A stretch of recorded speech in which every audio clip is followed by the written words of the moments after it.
Hola, ¿cómo están? Mi nombre es Pablo Policastro y en este video te voy a mostrar 3 aspectos fundamentales que deberíamos considerar siempre en todo paciente que tiene dolor de hombro. Son 3 aspectos fundamentales que debemos considerar en nuestra evaluación. Como ustedes saben, la evaluación es uno de los puntos más importantes. ¿Por qué? Porque nos van a marcar cuáles son los caminos que tenemos que seguir a la hora de tratar a nuestros pacientes. En este video desarrollaremos 3 puntos que seguiremos a continuación. Uno de los puntos primarios que tenemos que considerar en un paciente que tiene dolor de hombro es la movilidad. ¿Por qué podría verse afectada la movilidad? Diversas son las condiciones o situaciones clínicas que pueden limitar la movilidad. Ya sea pensando, por ejemplo, en un paciente en un posoperatorio, ya sea en un paciente que está con un cuadro agudo de dolor y eso limita la movilidad, por lo cual siempre deberíamos evaluar la movilidad de nuestros pacientes. Comenzando con esto, el primer paso es ver cómo está afectada la movilidad general. Para eso, pediremos al paciente que realice una flexión y que vuelva a su posición inicial. Con la flexión, no necesariamente sabemos si es la movilidad lo que está alterada, sino la capacidad de elevar el brazo, que puede verse afectada por una limitación de la movilidad en la articulación glenohumeral, pero como ustedes están viendo, muchísimas otras articulaciones también participan, desde lo que es la articulación escápulo-torácica, desde lo que es la columna, como así también una persona que tal vez no puede mantener la estabilidad de pie. Así como medimos la flexión, también vamos a medir la abducción.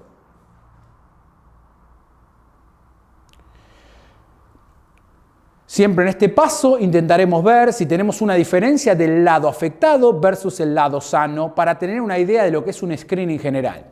Así como medimos la flexión y como medimos la abducción, lo otro que mediremos son los gestos exploratorios básicos, donde en este caso le pediremos al paciente que se dé vuelta y que trate de llevar la mano lo más abajo que pueda entre las escápulas.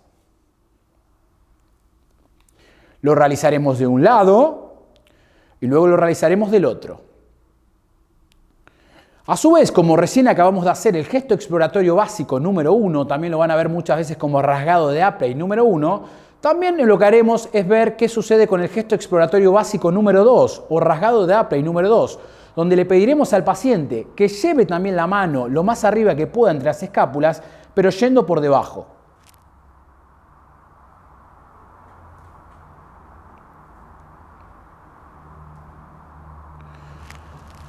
Si bien vamos a comparar de un lado al otro y muchas veces podemos usar diferentes sitios de referencia para tratar de ver si el paciente alcanza más o menos un alcance sobre la espalda, tenemos que saber que si el paciente lleva más arriba la mano, o en este caso haciendo el gesto exploratorio básico, más abajo la mano, no necesariamente es que está teniendo más o menos movilidad, ya que como acabo de mencionar, no se olviden que también participa el codo. Por lo cual, muchas veces puede ser que el paciente tiene más alcance, pero no necesariamente tiene más movilidad. Para hacer un chequeo si la movilidad realmente está limitada, tenemos que poner al paciente en decúbito y continuar con nuestra evaluación. La segunda parte en lo que consta la evaluación de movilidad tiene que ver con la evaluación analítica de la movilidad glenohumeral. Para mi punto de vista, esto es lo más importante. ¿Por qué? Porque las diferentes afecciones de hombro suelen dar limitación en lo que es la movilidad glenohumeral. Si tengo un paciente que está cursando un posoperatorio, un hombro congelado o lo que sea, debo chequear siempre qué es lo que pasa en la movilidad glenohumeral. Para eso tengo diferentes instrumentos de medición. El gol estándar es el goniómetro, en el cual obviamente medimos la cantidad de movimiento. Hoy por hoy existen también otros dispositivos, como puede ser el inclinómetro clásico de medición. Y a mí personalmente lo que me gusta utilizar para evaluar, porque sé que es algo válido, sé que es algo confiable, es lo que vendría a ser el inclinómetro digital. Una aplicación que tenemos en el teléfono para evaluar la cantidad de movimiento.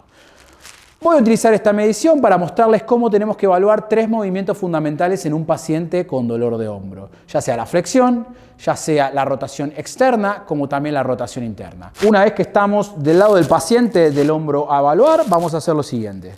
Podemos utilizar la mano, en este caso de mi mano izquierda, para sostener, siguiendo lo que vendría a ser el brazo del paciente. A veces también existe un dispositivo de sujeción que pueden utilizar para no estar haciendo lo que estoy usando yo en mi mano izquierda. Llevamos a la máxima flexión que podamos hasta que el paciente no tenga compensaciones. Por ejemplo, en este movimiento es normal encontrarse que el paciente va a marcar una extensión torácica muchas veces, o van a ver que el paciente puede levantar alguna parte de su torso. Una vez que llegamos al límite, registramos y volvemos. Para evaluar la rotación externa, vamos a llevar el brazo del paciente a la máxima abducción de hombro posible. ¿Por qué digo la máxima abducción posible? Van a ver que hay pacientes que tal vez están cursando una situación que no alcanzan 90 grados. En ese caso, van a hacer la máxima abducción que no genere compensaciones en el hombro. En el caso de mi paciente aquí, tengo 90 grados. Voy a sostener el inclinómetro en lo que es la parte lateral o en lo que es el borde cubital de mi antebrazo. Con la otra mano voy a sostener la cara anterior del hombro a evaluar, o puedo también sostener lo que sería la parte del tórax contralateral. Voy a forzar en ese caso la máxima rotación externa posible. Voy a tomar el registro y volveré a la posición inicial. Para la rotación interna, ubicados tal vez en lo que es la cabecera del paciente, vamos a hacer lo siguiente. Con la mano contraria ahorquillamos el hombro para evitar una compensación. Voy a forzar a la máxima rotación interna posible que no genere compensaciones. Registro ese valor y vuelvo. Lo que se sugiere es hacer 3 mediciones y buscar un valor promedio. Muchas veces no tenemos este tiempo en lo que es nuestra práctica clínica. Hagamos una medición, pero tratamos que sea de la forma más crítica posible. De esa forma tendremos los valores de cantidad de movimiento en flexión, rotación externa y rotación interna. Podemos hacer lo siguiente, que es compararnos con el lado sano para ver si tenemos una diferencia de un lado al otro, o también si no, estos valores podemos utilizarlos como valores de pronóstico, es decir, midiendo lo que es la evolución de ese paciente que tiene un trastorno de movilidad. La evaluación de la movilidad es muy importante que lo hagamos de la forma más crítica posible y muchas veces con solo evaluar esto que nos lleva unos minutos, tenemos un dato súper importante para saber cómo está evolucionando ese paciente. El segundo punto que tendremos que considerar en nuestros pacientes con dolor de hombro es la respuesta sintomática. ¿Por qué la respuesta sintomática? Como ustedes saben, uno de los motivos de consulta más habituales es que el paciente tiene dolor. Si bien el dolor sabemos que es multifactorial, que depende de un montón de condiciones, muchas veces si nosotros podemos lograr una respuesta en lo que es este nivel de dolor, en esa intensidad, podemos utilizar esto en nuestra terapéutica para tratar de definir cuáles son los ejercicios que vamos a realizar. Dentro de lo que es el abordaje de hombro, tenemos diferentes herramientas que en breve veremos que nos servirán para determinar cuál es el ejercicio que tenemos que hacer en nuestro paciente. Para eso lo que les voy a mostrar en breve es una mezcla entre lo que es el proceso de modificación sintomática descrito por Jeremy Lewis y un test que es para modificar lo que es la supuesta posición de la escápula, que es el test de asistencia escapular. Vamos a comenzar primero por lo que es el test de asistencia escapular. En este test, supongamos que el paciente tiene un dolor mecánico de hombro cuando está realizando un movimiento de flexión. Le pedimos al paciente que haga esa flexión y le vamos a preguntar cuando está realizando ese movimiento que tenga un registro aproximado de cuánto es. A veces podemos usar una escala visual análoga de 0 a 10, aunque muchas veces tal vez puede ser difícil de entender para el paciente.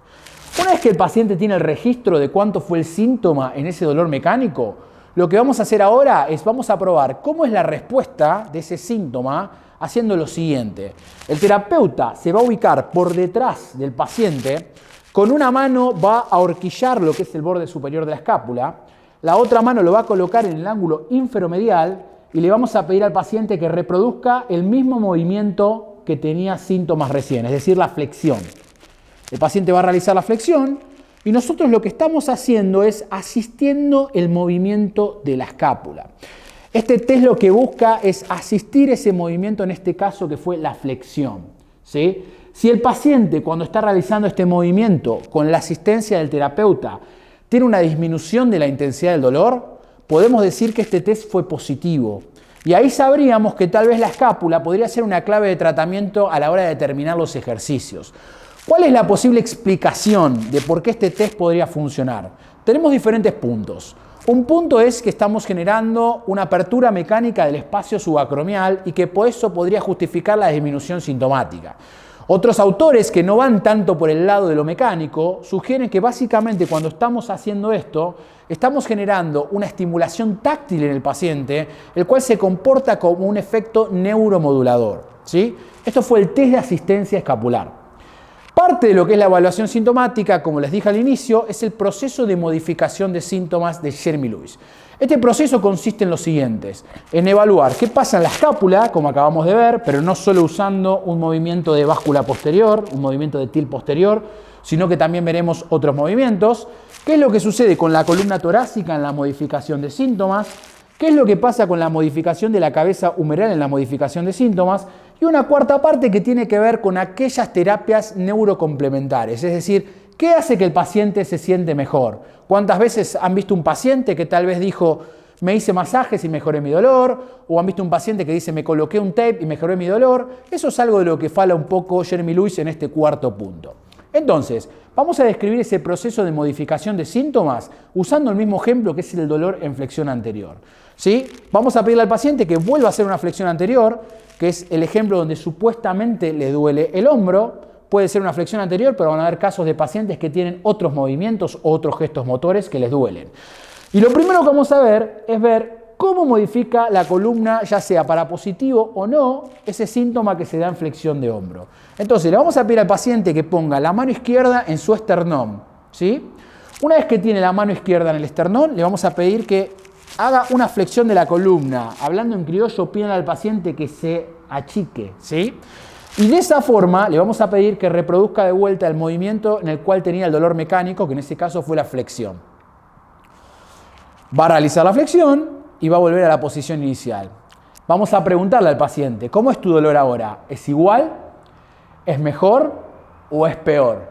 Si es mejor, ¿cómo fue esa modificación? ¿Parcial o total?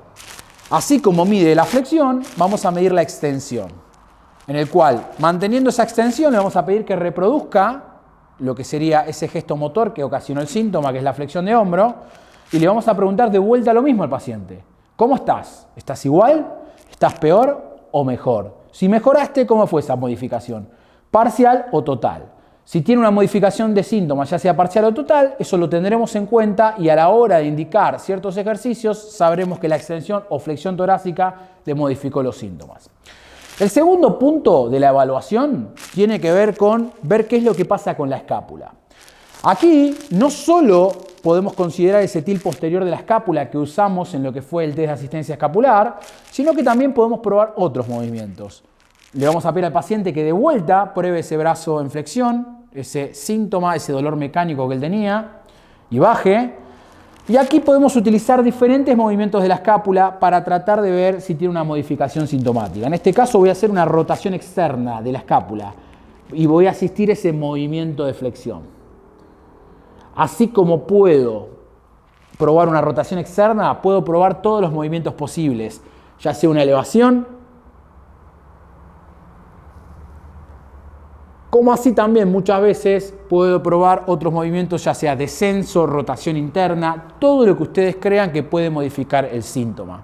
Bien, si tuviésemos una modificación sintomática en un sentido de la escápula, lo consideraremos después a la hora de escoger cuál va a ser la herramienta terapéutica o cuál va a ser el tipo de ejercicio que tenemos que indicar en el caso de él. Y el tercer punto tiene que ver con la modificación de la cabeza humeral, ¿sí? No es que buscamos en sí un efecto mecánico, es decir, cambiar la posición, sino que muchas veces apuntamos a que generando esa tracción mecánica de la cabeza o generando esa especie de asistencia pasiva en la cabeza, podemos ayudar a ese paciente en la modificación sintomática. Entonces, vamos a hacer lo mismo. Le pediremos al paciente que realice una flexión, que fue su signo comparable, su dolor mecánico. Le pediremos que vuelva y ahora lo vamos a asistir. ¿Cómo podemos asistirlo? Podemos utilizar nuestras manos, ¿sí?, generando una especie de deslizamiento posterior. Podemos utilizar una cincha similar a lo que es una Theravane, envolviendo la cabeza del húmero y traccionando hacia atrás. Independientemente de lo que usen, lo importante es que no le limitemos el movimiento al paciente. Tenemos que asistirlo, por lo cual, cuando asistamos al paciente, sigámoslo. Este paciente ya chequeó cómo fue su intensidad de dolor en la flexión anterior, ahora lo voy a asistir. Una mano en mi escápula, otra mano hacia atrás, en este caso estoy haciendo un deslizamiento posterior de la cabeza del húmero. Le voy a pedir que eleve el brazo, yo me voy a mover asistiéndolo, no quiero tapar a la cámara, pero la idea básicamente es asistirlo todo el tiempo. Si tuviese que hacerlo correctamente, tal vez me tendría que mover a la par del paciente, cosa que cuando él está haciendo la flexión, nunca deje de perder esa asistencia a nivel de la cabeza humeral. Así como puedo probar un deslizamiento posterior, puedo probarlo en dirección anterior, puedo probarlo hacia abajo, puedo probar todas las direcciones que ustedes quieran, que siempre les genere una modificación sintomática positiva al paciente. Si ustedes ven que esa modificación sintomática es para peor, obviamente se van a olvidar. Pero si ven que podemos generar una modificación sintomática, eso podría ayudarnos a la hora de escoger cuáles serán los ejercicios que vamos a utilizar. Recuerden que el cuarto punto se los mencioné al inicio, que tiene que ver justamente con aquellas terapias complementarias que podrían generar un cambio sintomático en el caso del paciente. Eso tienen que tenerlo en cuenta. Muchas veces no vayan con un mensaje contrario del paciente. Si el paciente tiene una creencia positiva en una terapia que ustedes saben que tal vez no tiene el mejor nivel de evidencia, busquen las palabras adecuadas para ver cómo podemos utilizar eso a favor nuestro. Esto fue la terapia de modificación sintomática. No es la única, yo les mostré el test de asistencia escapular y el proceso de modificación sintomática, pero hay muchísimos otros tipos de terapias que se basan en el mismo principio, la modificación de signos y síntomas. Y el tercer punto que es importante considerar, sobre todo en lo que son pacientes jóvenes deportistas, es lo que tiene que ver con test enfocados a lo que vendría a ser la propiocepción, el control somatosensorial o como quieran llamarlo. Hoy actualmente está bastante discusión el tema propiocepción en hombro, sobre todo porque no existen test que traten de basarse en las tres partes de lo que es la propiocepción, en la aferencia, en el control motor y en la aferencia. Entonces, lo que vamos a realizar ahora son la forma de evaluar mediante 3 test clínicos que presentan la mejor precisión diagnóstica para la inestabilidad glenumeral anterior, y luego les voy a mostrar 2 formas de evaluar con 2 test de rendimiento que, si bien son llamados de rendimiento, involucran un montón de cosas, entre ellas la movilidad, entre ellas la fuerza, y también hoy por hoy se está hablando que es uno de los puntos importantes que tenemos que considerar para la evaluación del control somatosensorial. Los siguientes 2 tests son parte de lo que es una batería de test que se llama el SART test, donde básicamente lo que medimos es rendimiento, y como bien les acabo de decir, rendimiento involucra muchísimas cosas. Parte de estos 2 tests son los siguientes. Le vamos a pedir al paciente que coloque una bola de 3 kilos sobre la mano de esa forma, y lo que va a hacer es, repitiendo la mayor cantidad posible de repeticiones en un minuto, va a hacer el siguiente movimiento, que consiste en llevar el brazo a una máxima abducción, volver a la posición inicial, ir a una máxima flexión y volver a la posición inicial. Eso sería una repetición. Es decir, una repetición es abducción, vuelvo, flexión, vuelvo, eso es 1. Y si continuase, obviamente lo que vamos a hacer es medir la mayor cantidad de repeticiones a lo largo de un minuto. Eso lo va a hacer del lado afectado y obviamente lo va a hacer del lado sano. Si ustedes tienen la posibilidad tal vez de trabajar con un plantel o tener valores de referencia de su plantel, de lo que son sujetos sanos, muchas veces puede servirle por si ese paciente presenta un escenario que es conflictivo a lo largo de la temporada, pueden utilizarlo de forma de compararse. Así como acabamos de ver este test que se llama Barbell Test, la siguiente prueba es lo que se llama Snatch Test. Lo que buscamos básicamente con este test es pedirle al paciente que haga la mayor cantidad de repeticiones posibles de la siguiente variante. Sostendrá la pelota de 3 kilos con sus 2 manos, tendrá que dirigirse hacia tocar el suelo y luego llevar la pelota lo más alto que pueda estirando sus brazos. Tocará el suelo, llevará la pelota lo más alto que pueda y volverá a tocar el suelo. Eso es una repetición. Recuerden que lo que le pedimos al paciente es la mayor cantidad de repeticiones posibles a lo largo de un minuto. Las pruebas que acabamos de ver son una parte importante de lo que es la evaluación de ese control somatosensorial en pacientes que tienen características de tener un déficit de este sistema. Pacientes con inestabilidad glenumeral, pacientes que han tenido un trauma, pacientes que presentan una condición de laxitud. Es importante considerar parte de lo que son estas evaluaciones como parte de nuestras evaluaciones fundamentales para determinar cuál es el tratamiento posible.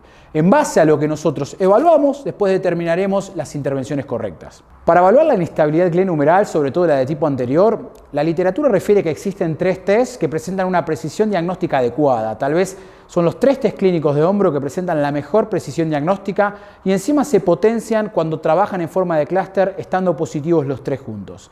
Estos tests son para tratar de clasificar una inestabilidad glenumeral anterior. No se olviden que no es el único tipo de inestabilidad que tenemos. Existen en otras direcciones, existen inestabilidades que también no se manifiestan por un test clínico, pero siempre que sepamos que tenemos un paciente con características que pueden llevarnos a pensar que tenemos un paciente con una inestabilidad, tenemos que hacer esos 3 tests. Esos tests son: el primero es el test de aprehensión. El paciente va a estar ubicado en decúbito dorsal, colocaremos el brazo en una abducción de 90, forzaremos la máxima rotación externa posible. El paciente, si refiere síntomas como que el brazo se le está, como que el hombro, mejor dicho, se le está saliendo o refiere dolor, tomaremos ese test como positivo. Una vez que tenemos en esta posición final este test, aplicaremos el segundo test, que es el test de recolocación, donde con la mano contraria empujaremos la cara anterior del hombro en sentido hacia el suelo. Si esos síntomas del paciente de inestabilidad o dolor disminuyen o se van, ese test de recolocación es positivo. Y en esta misma posición aplicaremos el tercer test, que es el test de sorpresa, en el cual quitaremos bruscamente la mano de la cara anterior del hombro, y si esos síntomas de inestabilidad o de dolor vuelven, ese test puede considerarse como positivo.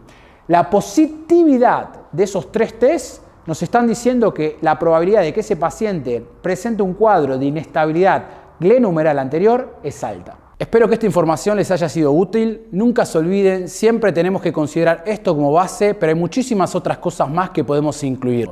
A la hora de tratar de evaluar a nuestros pacientes, estamos viendo cuál es nuestro norte terapéutico. Siempre que evaluemos, vamos a tener información, por lo cual espero que lo hagan y sigamos por este camino. Un abrazo.